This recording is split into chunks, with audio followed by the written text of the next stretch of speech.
I think that you should know someone well enough so that you know if you can negotiate with them, and so that you have started to formulate a vision of your joint future that you can both look forward to with enthusiasm and confidence.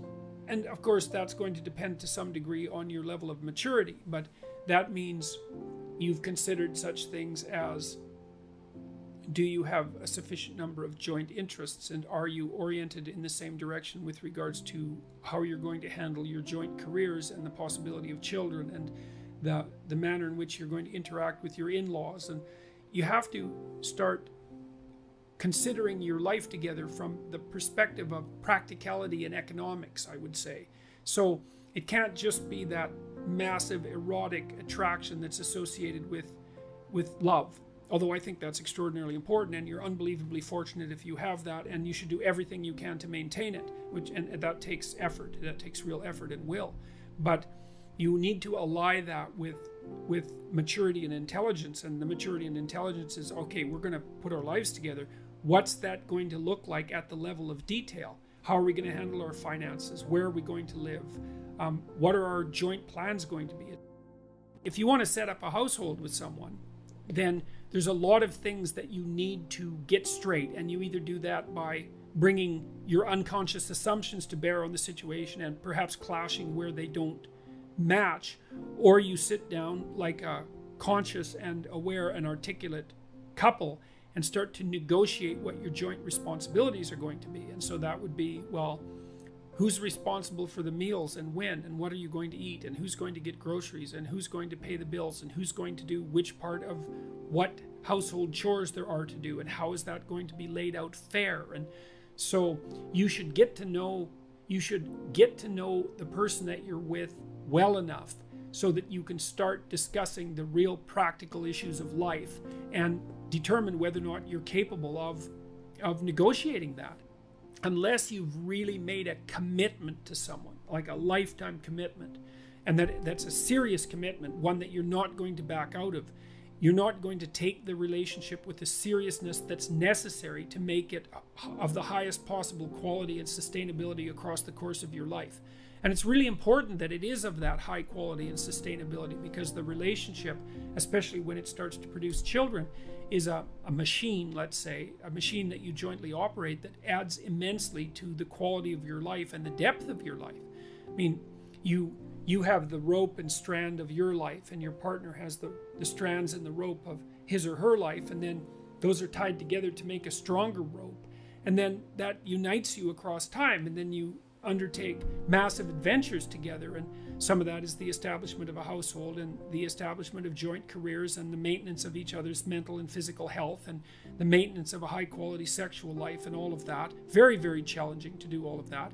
And then the joint production and care of children, which, don't be thinking that you can't organize your life when you have children. The thing about modern people is that they're terrified of children.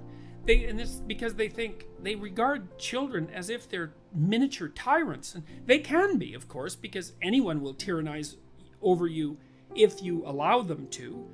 Perhaps not anyone, but virtually anyone. Why not regulate your children's behavior? I wrote a chapter in my new book called Don't Let Your Children Do Anything That Makes You Dislike Them. And that's like really serious advice.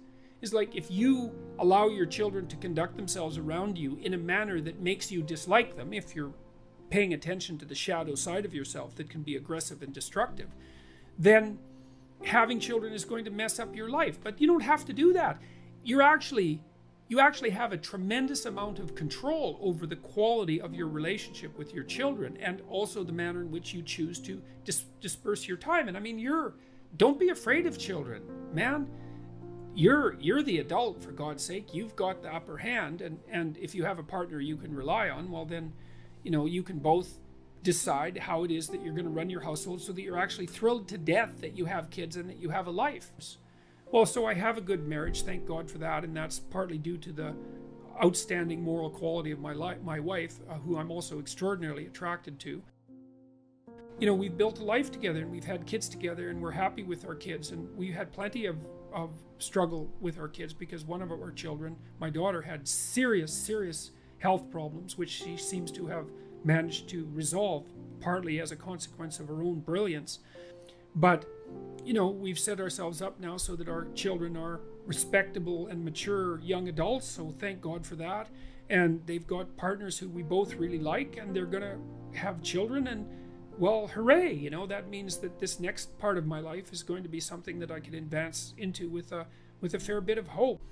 The shackled together is more like it's such a, I may have even said that, but it's such a cynical way of looking at it. It's more like what you've produced is an unbreakable bond between two beings, and that makes both of them better in every way if it's a relationship that's based on trust and genuine communication.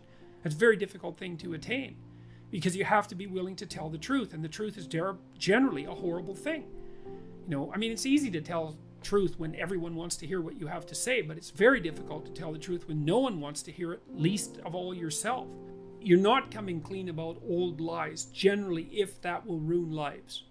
And I don't think you forgive yourself precisely and focus on living truthfully in the future. You focus on living truthfully in the future, and perhaps you don't forgive yourself exactly. That doesn't mean you pound yourself into the ground with guilt. But if you have done things in the past that were reprehensible and that would destroy lives if were brought to light, then you should, I think that generally speaking, you should do everything you can to limit the spread of damage as you attempt to move truthfully into the future. You should get to know someone long enough to know that you too can tell the truth with each other, communicate, and negotiate, because the most important part of a relationship is the fact that you can tell each other the truth and negotiate.